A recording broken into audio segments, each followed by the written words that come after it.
Hello students, welcome to the Hindi classes Standard 6। Previous class में हमने chapter first विद्रोह करो की कविता पढ़ी थी।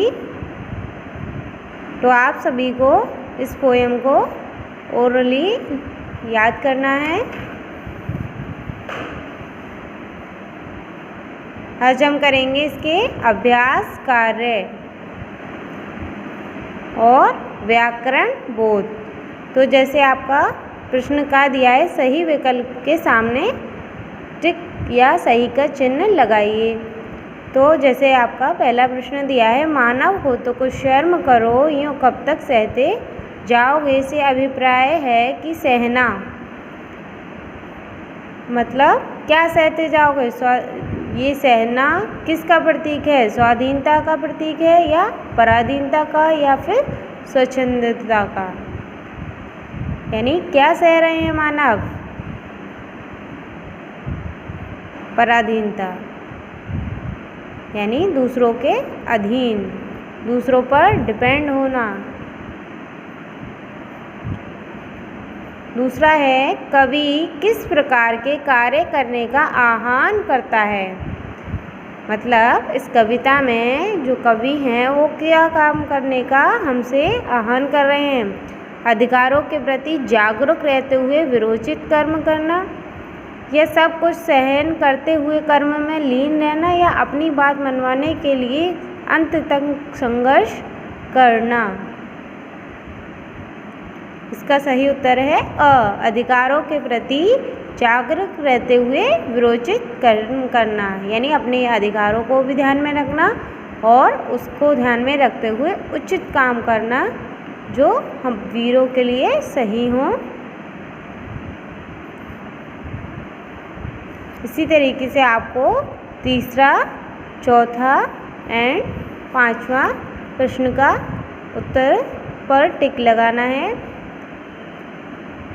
ये आपके प्रश्न उत्तर हैं।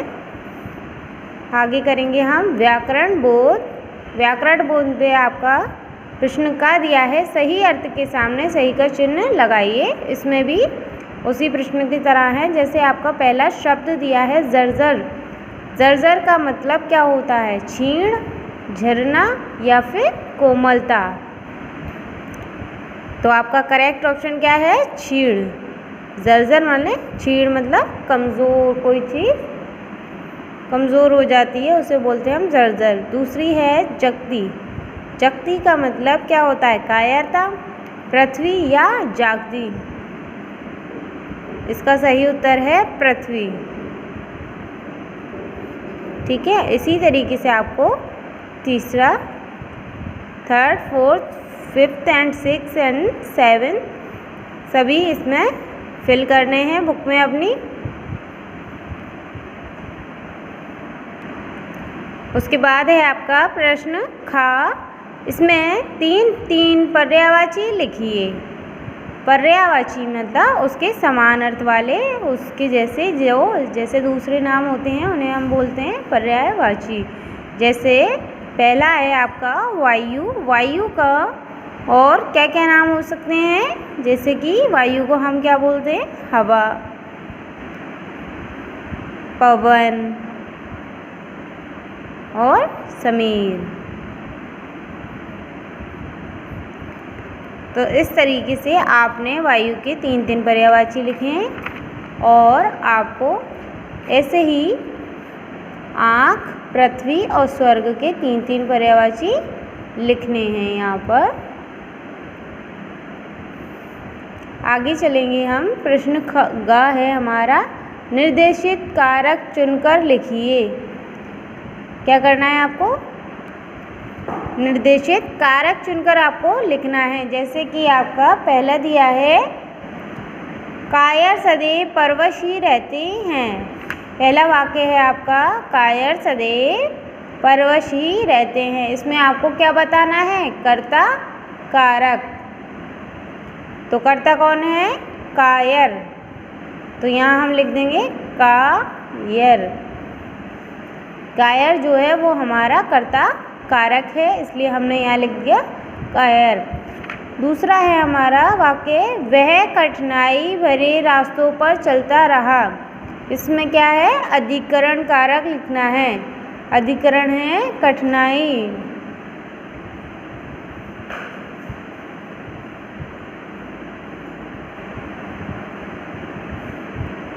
इसमें अधिकरण कारक है कठिनाई।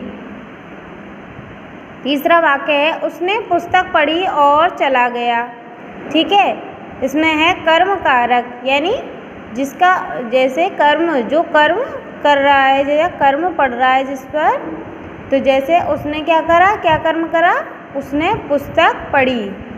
तो यहाँ क्या लिखेंगे, पढ़ी। तो कायर, कठिनाई और पढ़ी के चुनकर हमने कारक यहाँ लिख दिए। अब आगे है हमारा प्रश्न का भाववाचक संज्ञा चुनिए। भाववाचक, जो शब्द हमें किसी भाव का बोध कराते हैं वो भाववाचक कहलाते हैं। तो जैसे पहला है, कायरता का जीवन पशु तुल्य है। तो इसमें क्या भाव आ रहा है, कायरता। कायरता यानी डरपोक, भय का भाव। तो कायरता जो है हमारा भाववाचक संख्या है,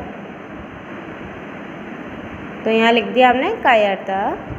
दूसरा है हमारा, वीरता ही पुरुष का आभूषण है। तो इसमें भाव क्या है, वीरता का, बहादुरी। तो यहाँ लिख देंगे हम वीरता।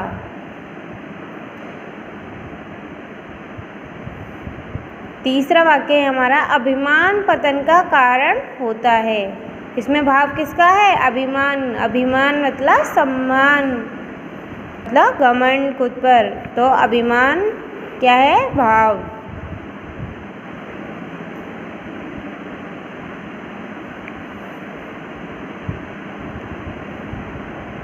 आगे है आपका प्रश्न डा, उचित कारक चिन्ह चुनकर रिक्त स्थान भरिए।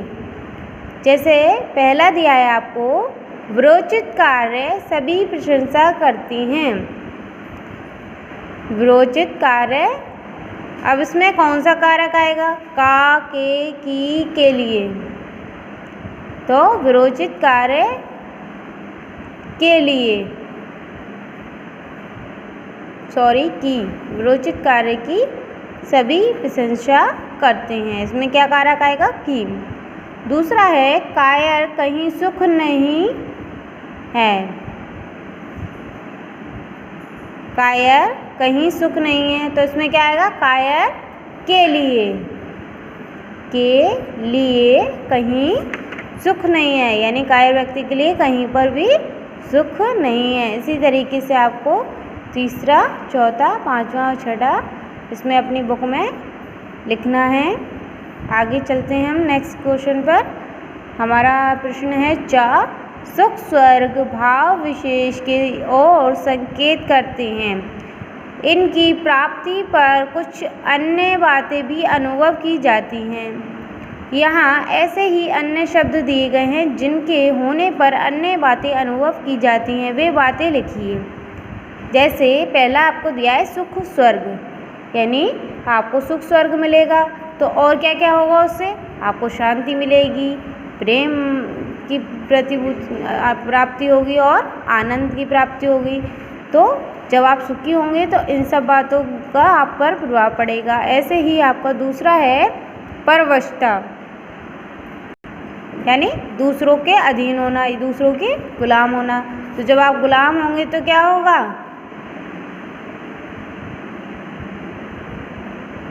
गुलामी करनी पड़ेगी, नौकर बने रहेंगे, नौकर बोल सकते हैं। ठीक है, और अन्याय हो सकता है, क्योंकि जहाँ गुलामी होती है वहाँ अन्याय होता है। तो इस तरीके से हम परवशता से मिलते जुलते जो भी अनुभव की बातें हैं वो हम इसमें लिख सकते हैं। अब जैसे कायरता, कायरता होगी तो क्या क्या बातें हो सकती हैं, इस तरीके से आपको आपका third, fourth, fifth and six यहाँ पर लिखना है।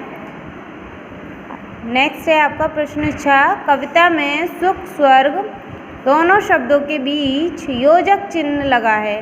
इस चिन्ह से और का संकेत मिलना है। इस प्रकार के शब्दों में और का लोप होकर सामासिक शब्द बनता है। इस प्रकार के समास को द्वंद्व समास कहते हैं। जैसे सुख और स्वर्ग में आपका क्या लगा है? योजक चिन्ह। ठीक है, इस चिन्ह से क्या मिलता है संकेत? और का, यानी सुख और स्वर्ग। यहाँ पर सुख और लगाने की बजाय क्या लगा दिया उन्होंने? योजक चिन्ह। तो इसी तरीके से इस प्रकार के शब्दों में और का लोप होकर सामासिक शब्द बनता है। यानी जब हम किन्हीं दो शब्दों में और हटाकर क्या लगा देते हैं? योजक चिन्ह, तो वो कैसा शब्द बन जाता है? सामासिक शब्द। तो इस प्रकार के समास को हम क्या कहते हैं? द्वंद्व समास कहते हैं। तो जैसे हमें उदाहरण के तौर पर दिया है रात दिन, ऐसे ही हमें अन्य शब्द बनाने हैं। रात दिन, सुबह शाम,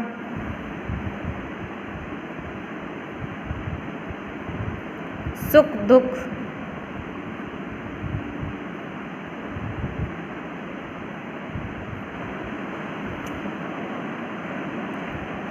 आपको बाकी के ये सारे अपनी बुक में फिल करने हैं। व्याकरण बोध में का से लेके 6 तक।